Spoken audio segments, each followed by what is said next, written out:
Olá, tudo bem? Como é que você está? Espero que você esteja bem. Nesse vídeo e nos próximos, eu vou compartilhar com você um pouco a respeito do meu trabalho de conclusão de curso. No ano passado, em 2022, em julho de 2022, eu graduei em bacharel em teologia. E para terminar esse processo de graduação, eu tive que preparar uma monografia, um trabalho de conclusão de curso. E desde que eu comecei a estudar teologia ali na metade de 2018, eu tinha um tema no meu coração. O tema era abuso espiritual. E nesse vídeo aqui eu quero fazer uma introdução ao motivo e ao porquê de eu ter pesquisado esse assunto, né? Então, meu nome é Fernando e você, se você ainda não deu curtir aí, dá um curtir. Em 1998, eu entrei numa das maiores igrejas neopentecostais do Brasil. Eu tinha 12 anos e vinha de uma família católica romana. Minha tia me levou e ali eu fiquei, acabei me envolvendo, fui batizado nas águas e eu tinha um desejo, um chamado de anunciar o Evangelho, de pregar o Evangelho.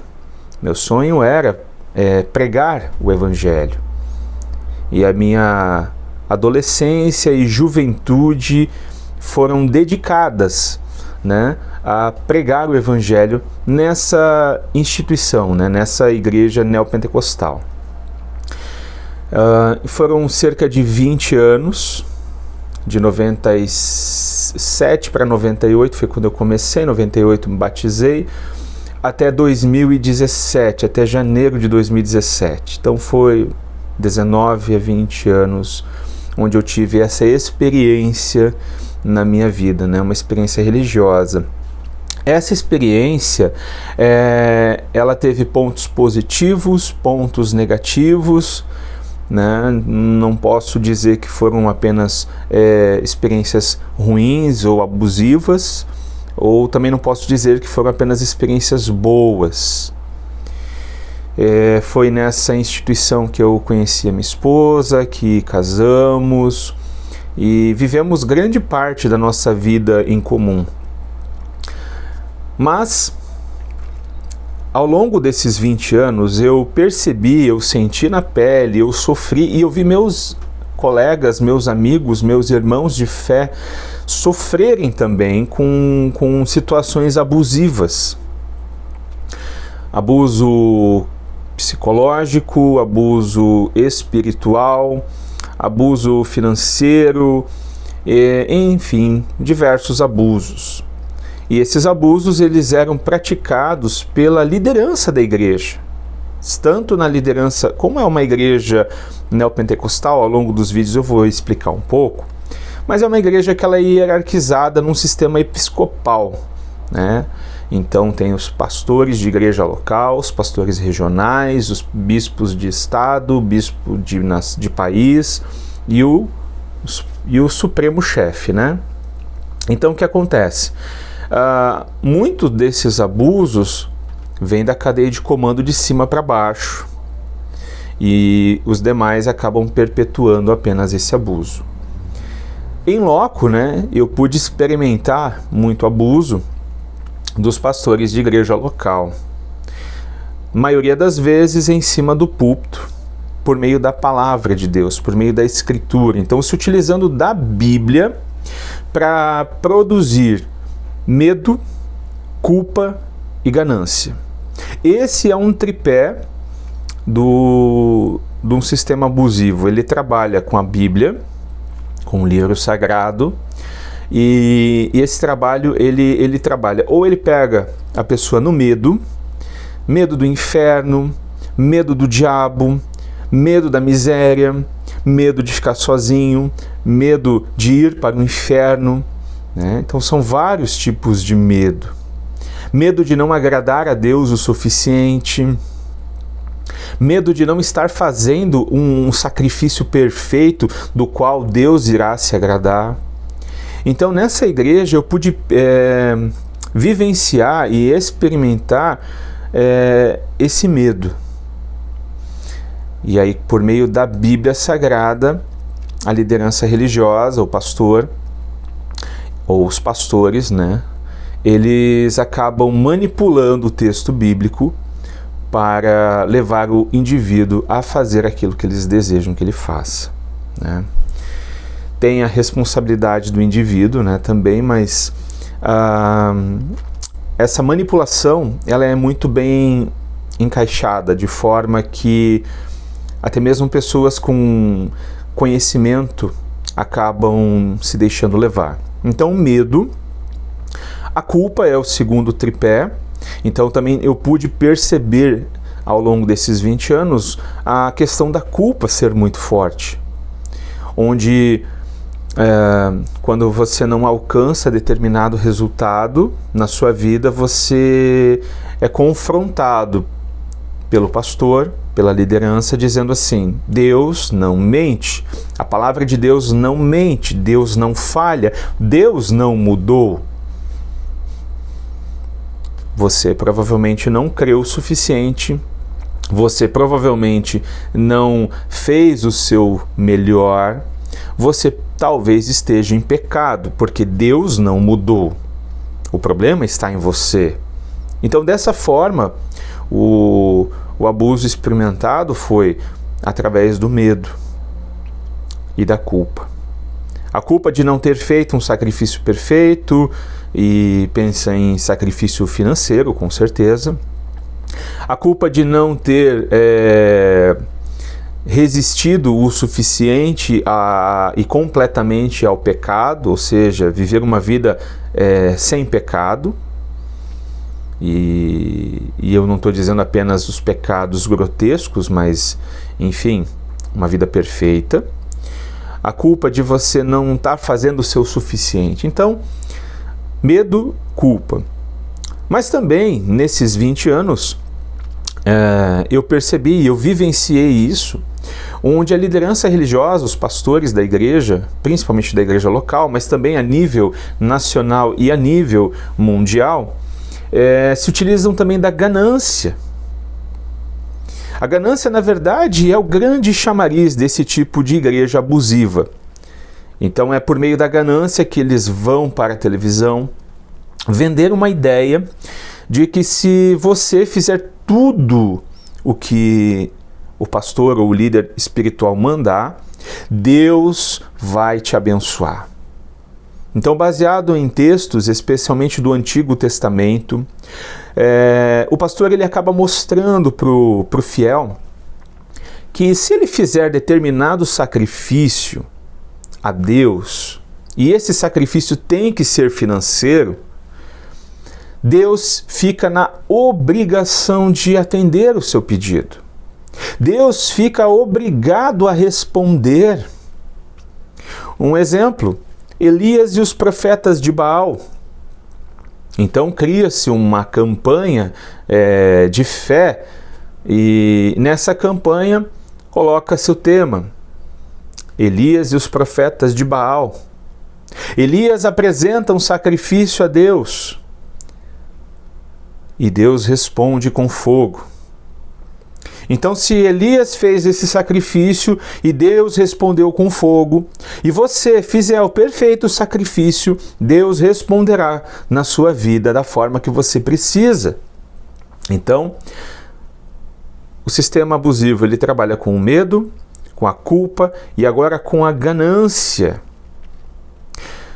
Então, na ganância, envolvidos pela ideia de ter seus sonhos realizados, na ideia de ter seus objetivos alcançados, na ideia de ter o seu nome gravado na história, de ter patrimônio, de ter bênçãos materiais, o fiel entrega suas economias, seus bens, muitas vezes deixando de pagar suas contas como aluguel, prestação de carro, financiamento, muitas vezes deixando de alimentar seus filhos pequenos.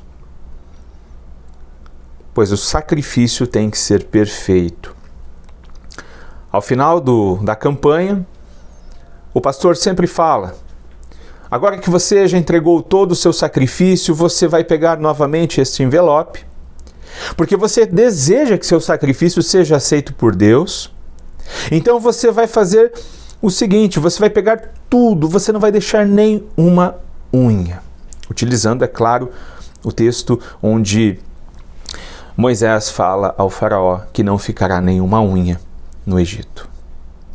Então as pessoas movidas pela ganância acabam se envolvendo nesse sistema religioso abusivo. Então, medo, culpa e ganância. Então, durante 20 anos aproximadamente, eu experimentei isso. Eu vi amigos meus se endividando com agiotas para poder sacrificar no suposto altar de Deus. E a verdade é que em 99% das vezes não houve uma resposta conforme o fiel desejava. Em 99% das vezes não houve uma cura, em 99% das vezes não aconteceu a prosperidade, a multiplicação daqueles recursos de uma forma sobrenatural. E aquelas vezes em que aconteceram a multiplicação de recursos, uma progressão na vida, né, a conquista de uma empresa, a conquista de uma casa, de um carro ou de uma posição social elevada, tem muito mais a ver com o esforço e a dedicação do fiel na sua vida profissional do que uma resposta de Deus ao seu sacrifício, à sua oferta. Eu não quero dizer com isso que Deus não pode abençoar e que Deus não multiplica os recursos. Mas nós veremos em alguns vídeos que Deus, ele não é um agiota. Deus, ele não é um banqueiro. Não podemos barganhar com Deus. Todas as bênçãos que o Senhor derrama sobre nossas vidas, inclusive as bênçãos financeiras, elas são frutos da graça, da misericórdia e do amor de Deus. Se você olhar, por exemplo, para o Antigo Testamento e você olha para a história do povo de Israel, apesar do povo de Israel ser rebelde, apesar do povo de Israel pecar, apesar do povo de Israel se afastar do Senhor, o Senhor continuamente manteve sua aliança, ou seja, Deus não abençoou o povo de Israel porque eles eram fiéis. Deus não abençoou o povo de Israel porque eles eram corretos. Deus abençoou o povo de Israel porque Deus tinha um plano de redenção. Porque por meio do povo de Israel é de onde viria o Messias, o Cristo, o Filho de Deus. Então, por esse motivo, Deus empenha a sua palavra a Abraão e preserva o povo de Israel da fome, do extermínio, da sede, justamente por causa desse plano maior, o plano da redenção, que se concretiza em Jesus Cristo. Então, percebendo tudo isso, eu estava muito envolvido. Eu era um cara apaixonado por essa igreja neopentecostal. E eu tenho muitos amigos que ainda estão lá hoje, talvez vão estar assistindo esse vídeo e esse vídeo foi feito para você também, para que pela misericórdia do Senhor você possa enxergar aquilo que eu enxerguei. Então, na metade de 2016, eu comecei a enxergar, por meio de alguns vídeos, por meio de palestras, alguns problemas no discurso da instituição religiosa da qual eu fazia parte. E eu comecei a ver, por exemplo, que muitos líderes, muitos bispos, inclusive o líder supremo, eles estavam ficando ricos. Eles estavam construindo patrimônio em detrimento de nós, simples mortais, que estávamos vendendo almoço para comprar janta. Então eu tive acesso, além de ter palestras, além de ter vídeos, eu tive acesso a documentos públicos, não são documentos privados, são documentos públicos, os quais mostraram para mim, revelaram para mim esse enriquecimento.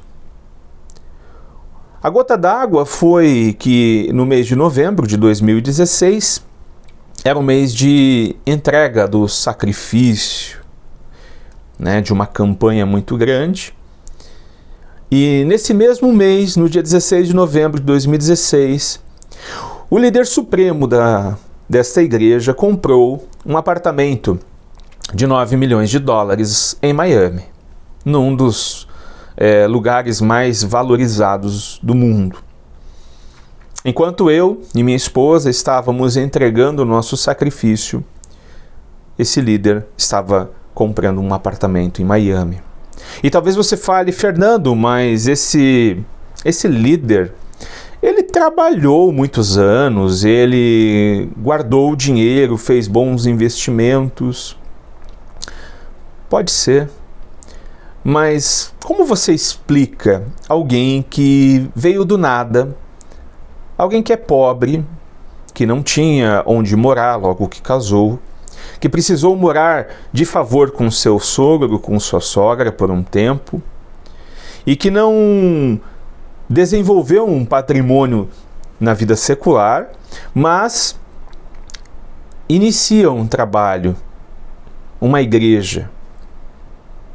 Então percebe-se que toda a renda desse indivíduo veio da igreja, uma vez que ele se dedicou 100% de corpo e alma ao projeto de uma igreja. E ele obteve sucesso. Então percebi que esse líder estava de uma forma que eu não sei te explicar, mas talvez por meio de livros, por meio de filmes, por meio de outras empresas subsidiárias, tendo um recurso suficiente para ter um padrão de vida muito acima de 99% dos membros de sua igreja. E eu não estou falando do que eu não sei, eu estou falando do que eu vi, do que eu vivi e de pessoas que eu convivi ao longo de quase 20 anos. Então isso foi uma porta que me mostrou. Em seguida comecei a procurar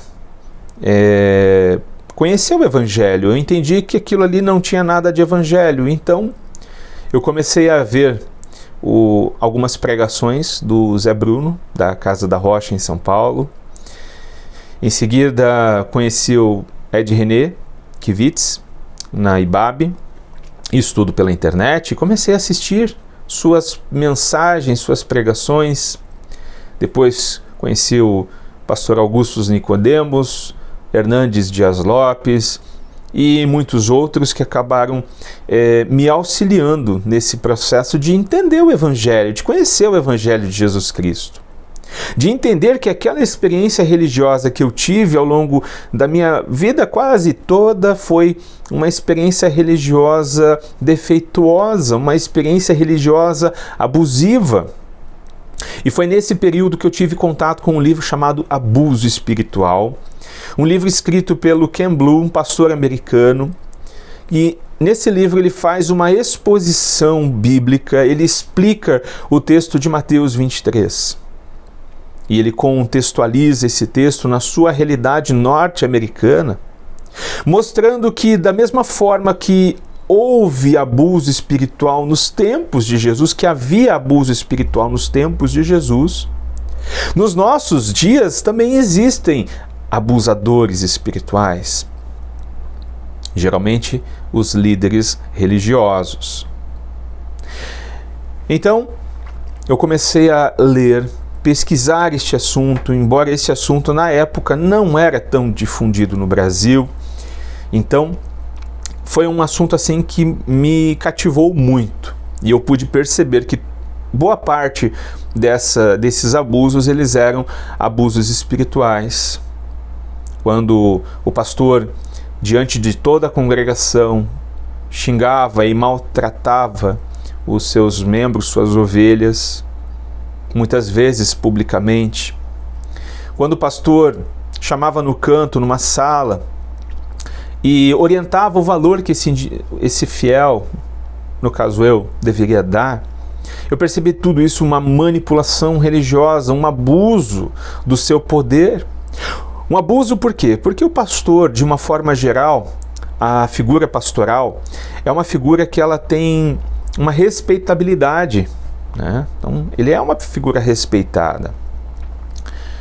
E então, assim, geralmente você respeita, e quando você não tem um conhecimento bíblico, conforme os bereanos, né?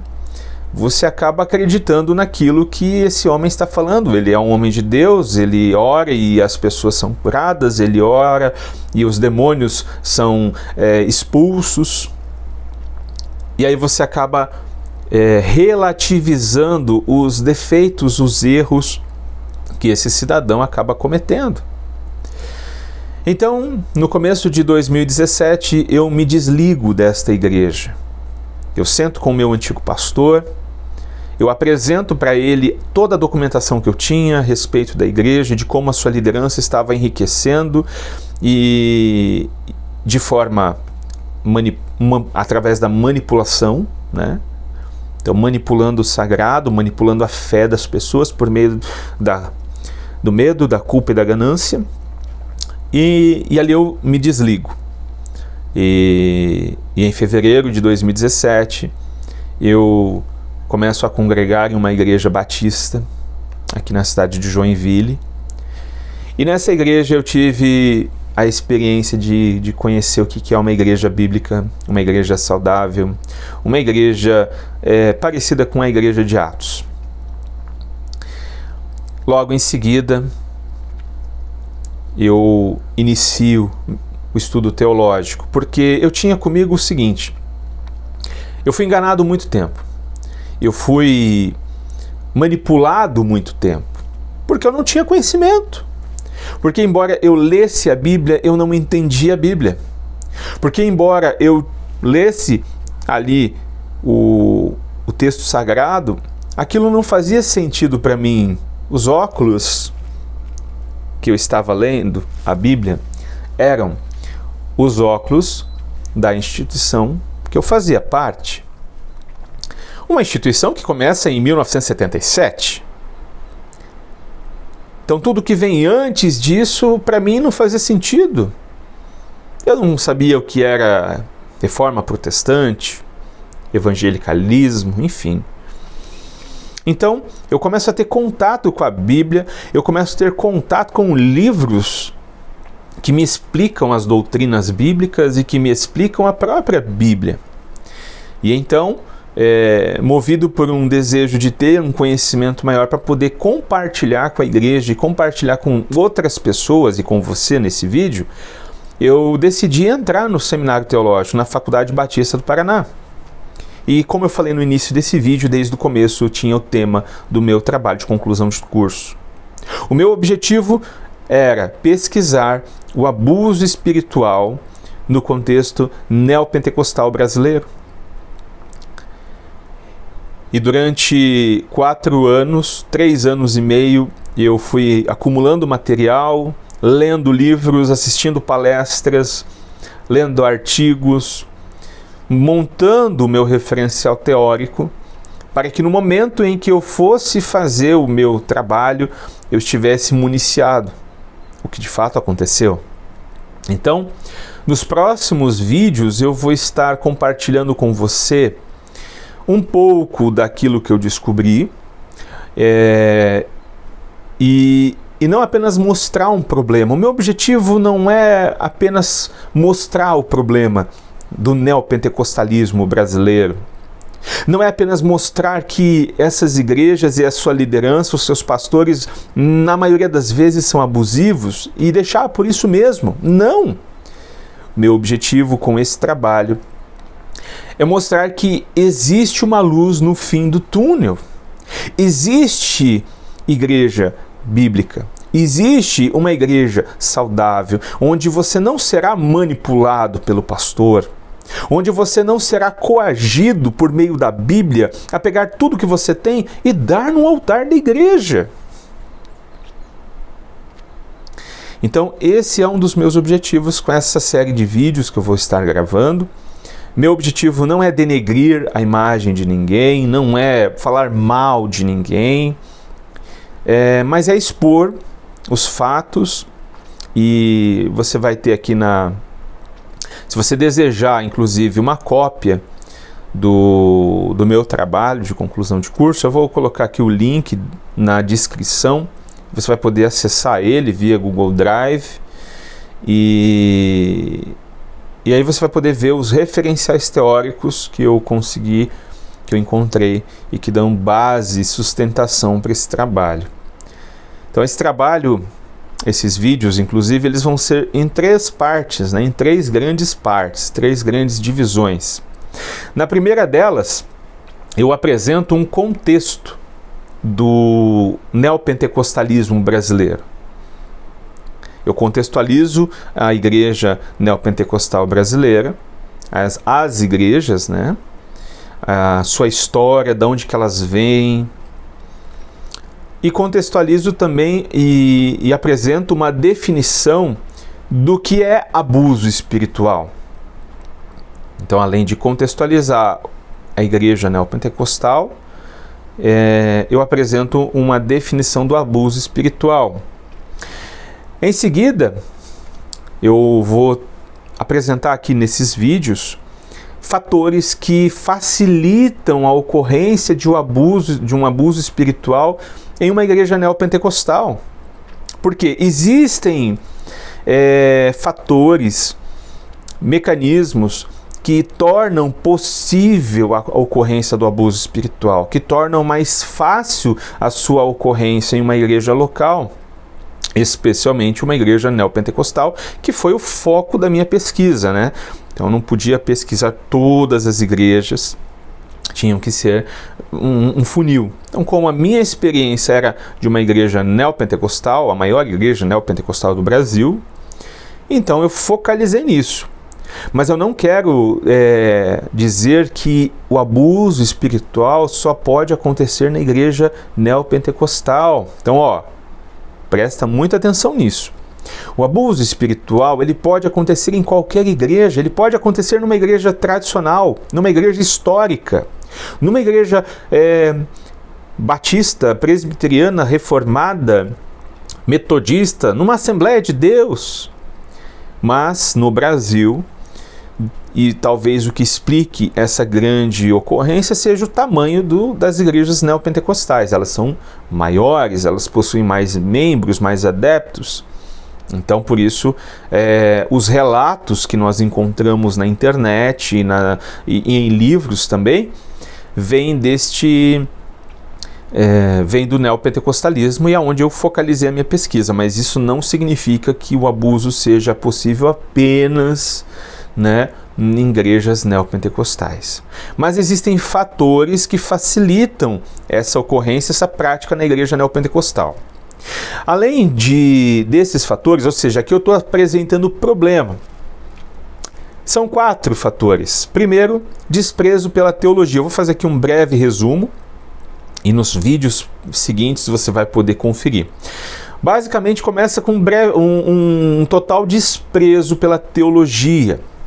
Eu não quero dizer que essas igrejas elas não tenham teologia, a sua teologia, mas elas desprezam completamente a teologia histórica.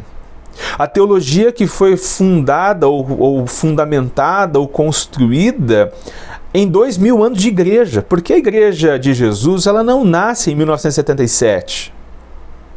A Igreja de Jesus não foi fundada pelo seu bispo. A Igreja de Jesus não foi fundada pelo seu apóstolo, nem pelo seu pastor, nem pela sua pastora. A Igreja de Jesus foi fundada há 2023 anos atrás. Jesus funda a sua igreja. Os 12 discípulos que mais tarde se tornam apóstolos são o grupo base dessa igreja, e essa igreja nasce ali e ela se desenvolve no livro de Atos e nas cartas e no Novo Testamento. E ela se desenvolve depois nos primeiros séculos com os pais da igreja. Depois ela passa por mais um período até chegar ao período de reforma, em 1517, com Martinho Lutero na Alemanha. E assim por diante ela chega até os nossos dias. Então, o desprezo pela teologia, por essa teologia que foi construída em 2000 anos de história, é o primeiro fator.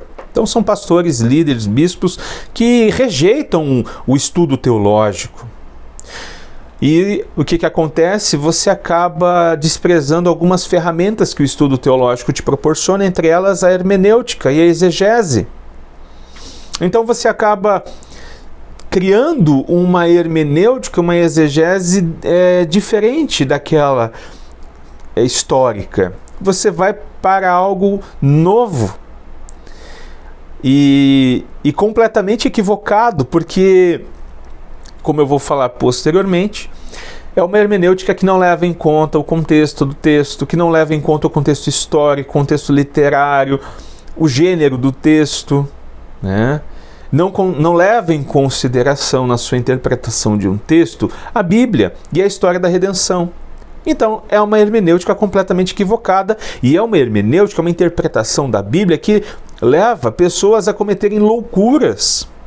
Leva pessoas a darem todos os seus bens para a igreja ficar mais rica enquanto o indivíduo fica mais pobre. E eu não sou contra a doação. E eu não sou contra você dar dízimos e ofertas, inclusive ofertas de sacrifício, desde que você não esteja barganhando com Deus. Então, além de você ter uma hermenêutica equivocada, cria-se na igreja uma forma de liderança onde quem está na liderança age como um déspota, age como um rei, como um feitor, como um carrasco, como alguém que merece ser quase que idolatrado. E é uma liderança de um homem só, hierarquizada de cima para baixo, onde manda quem pode, obedece quem tem juízo, e essa liderança acaba causando estrago. E tudo começa com um desprezo pela teologia e uma hermenêutica equivocada. E aí nós temos também um quarto fator, as próprias vítimas. Porque o indivíduo ele também tem sua responsabilidade. Por mais que você diga assim, poxa, mas as pessoas elas estão sendo manipuladas? Como assim? Não, mas elas também têm responsabilidades. Ela tem responsabilidade, então existem algumas características em algumas pessoas que tornam elas mais suscetíveis a serem manipuladas por um líder religioso.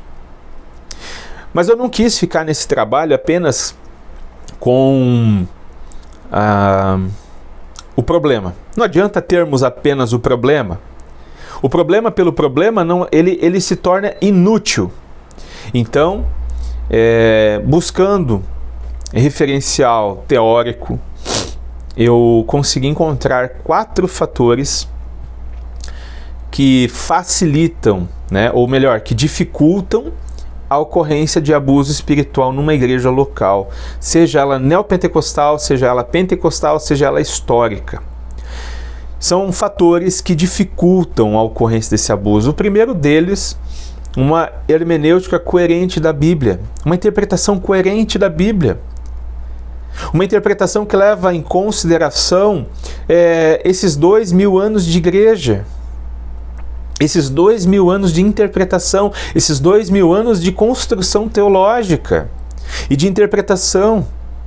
Dificilmente você vai ter uma interpretação muito longe se você levar em consideração o contexto literário, o contexto histórico, o que vem antes, o que vem depois e todo o contexto bíblico, a teologia bíblica, você não vai chegar muito longe das interpretações que os nossos antepassados tiveram da Bíblia. Então, esse é o primeiro fator. O segundo fator, pregação expositiva. Uma igreja que tem em sua cultura a cultura da pregação expositiva é uma igreja que ela tem a tendência de ser uma igreja saudável e segura. Ela é uma igreja que ela tem a tendência de ser uma igreja em que o texto vai ser lido, ele vai ser explicado dentro do seu contexto, dentro do contexto próximo, ou seja, o que vem antes, o que vem depois, dentro do livro e dentro de toda a Bíblia. Então ele vai ser explicado corretamente. E uma vez que ele foi explicado corretamente, ele pode ser aplicado corretamente, ou seja, a pregação expositiva ela parte desse tripé: ler o texto, explicar o texto e aplicar o texto corretamente. Então, quando você enxerga os milagres de Deus, os atos de Deus no Antigo Testamento, todos estes atos miraculosos de Deus, eles tinham um objetivo: preservar o seu povo para a vinda do Messias e apontar para a obra de Cristo, o Messias. Os atos maravilhosos de Deus no Antigo Testamento não foram colocados, não foram registrados na Bíblia para que nós viéssemos a reencená-los nos nossos dias, para que nós viéssemos a copiá-los, copiar e colar, e aconteceria como se fosse uma fórmula matemática em nossos dias. Então a pregação expositiva ela nos mostra isso, ela nos ajuda a ler a Bíblia com a ótica certa, com os óculos corretos. O terceiro é teologia bíblica. Teologia bíblica basicamente é você ler um texto dentro do seu contexto geral da Escritura. De uma forma geral, a Bíblia nos mostra a criação, a queda, a redenção e consumação. São 4 momentos na história. E a teologia bíblica nos ajuda a ler um texto dentro dessa meta narrativa, dentro dessa grande história da redenção, dentro desses 4 atos. E nos ajuda a enxergar a obra de Cristo, a pessoa de Cristo, a revelação de Deus, a encarnação do Pai, do Filho, a encarnação de Cristo, o Filho de Deus. Então a teologia bíblica, ela dificulta você pegar um texto isoladamente e manipular ele. E por fim, o quarto fator que eu encontrei que dificulta o abuso espiritual é a liderança servidora, ou seja, o maior serve ao menor. Foi o que Jesus falou. Se você quer ser grande, você serve o menor. Se você quer ser líder, você tem que servir o menor. Uma liderança servidora, uma liderança plural também, onde uns servem aos outros. John Stott vai dizer que, diante da cruz, nós estamos todos no mesmo patamar. Estamos todos nivelados no chão da vida. Funções diferentes. O pastor tem uma função de ensinar, função de apacentar, função de cuidar. Não função de tosquear, de matar, de abusar. Uma liderança servidora, ela dificulta de uma forma tremenda o abuso espiritual. Então são 4 fatores que dificultam, 4 fatores que facilitam e uma apresentação. Então, ao longo de alguns vídeos, eu vou estar compartilhando com você um pouco da minha pesquisa. Esse vídeo aqui ele foi introdutório, foi mais para mim compartilhar com você a minha experiência e o motivo que me fez pesquisar isso, né? Pela graça de Deus eu fui aprovado com louvores, com nota máxima na banca. E graças a Deus, ao meu orientador, professor que me ajudou, os professores, né, minha amada igreja, enfim. Então, se você ainda não deu um curtir, dá um joinha, coloque nos seus comentários o que você achou, se você gostou, se você não gostou, enfim. E que Deus nos abençoe. Amém? Até mais.